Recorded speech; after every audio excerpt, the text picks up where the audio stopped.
Opening statements began today in the trial of the man accused of killing Fulton County Deputy James Thomas Jr. Fulton County prosecutors say Alton Oliver, who was 26 at the time, shot the off-duty deputy on Bolton Road in northwest Atlanta. Fox 5's Brittany Edney is live outside the Fulton County Courthouse tonight with all the details. Brittany? Good evening. Yeah, today the defense argued that Oliver was afraid for his life during their encounter, while prosecutors claim that Thomas was killed for hitting on the defendant. It was the first day of trial for Alton Oliver, who's accused of shooting and killing off-duty deputy James Thomas Jr. on December 29th, 2022. When you pick up that gun, this is what happens when you point that gun, and this is what happens when you shoot that gun.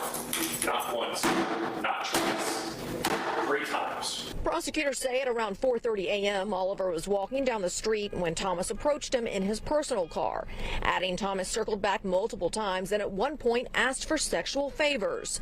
The state accuses Oliver of shooting and killing Thomas out of anger. James Thomas was shot for shooting his shot, and you don't get to do that. That is not justifying deadly force. While the defense says Oliver was just on his way home from work. He was just walking on a desolate, ominous, dark stretch of road, which you will see. When Thomas repeatedly approached and stopped him.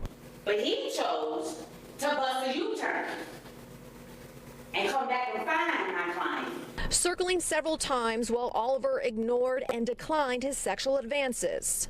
And ultimately decided to harass my client, ultimately decided to stalk my client, ultimately decided to solicit my client.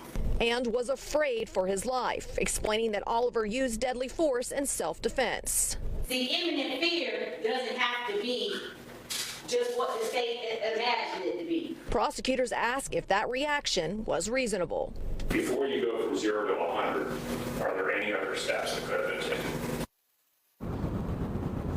And it may be day one of the trial, but the jury has actually already asked the judge several clarifying questions after hearing testimony from the medical examiner. Reporting live outside the Fulton County Courthouse, Brittany Edney, Fox 5 News. Brittany, thanks for the latest there.